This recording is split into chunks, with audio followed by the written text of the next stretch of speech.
Event receivers, event senders, and event definitions are three very useful chips you could use in Rec Room. And in today's video, I'll be showing you what they do and how to use them. Event receivers can receive an event if a player joins, leaves, or even if a variable has been changed. And you could use event senders and event definitions to send your own custom events with values. To receive an event, get an event receiver, configure it, and you have a ton of list of events that your event receiver could receive. To create your own event, get an event definition, configure it, name your event, and you could add new properties like a bool, float, int, or even a player, but there's much more you could do with that. To send your own custom event, get an event sender, and you could set your event sender to your own custom event. And you can make that event only be sent through everybody, the authority, local, others, a certain player, or even the room authority. So now let's start using the events. So first get an event definition, configure it, and name your event. Add a port, I'm just going to call this port, and the type is going to be an int, add property. I'm going to make another port, you can call this anything, I'm just going to call it float. So now we can see our event definition, we see our two ports that we added.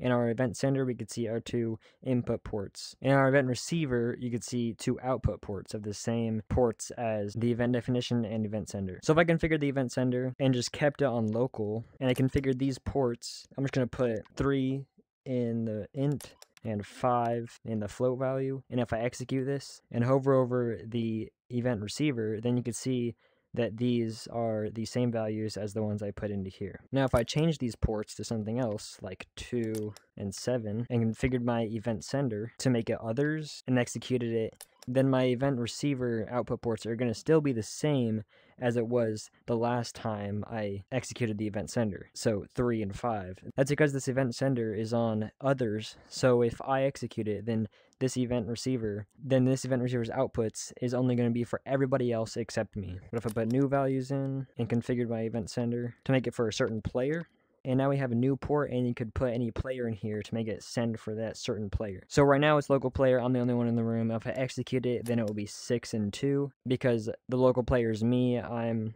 going to be the one executing this. But if this was a different person and I executed it, then these two output values will be different. They would be my last value I had in these two input ports. But for that player that is connected to this one, it would be 6 and 2 since I executed it for him. And if we configure the event sender again and change the target to room authority, and now if you execute this, the outputs are going to be 6 and 2 because I'm the room authority and this is playing for me. Same thing with the authority, then I'm still the authority, so the outputs are still going to be the same. And for all, if I execute this, these two outputs right here will be the exact same for everybody. But if this is on local and I executed it, then only the local player would have these two outputs as whatever their inputs were. So if my alt account was in here and he was looking at these outputs right here, and his outputs were 0 and 0, and my outputs were still 6 and 2, and I executed it, and this was on local, then it will be 6 and 2 for me. For my alt, it would be still 0 and 0 because he didn't execute the circuit and I did. I hope you guys enjoyed this how-to video. I hope this helped you. I'll see you guys in the next video.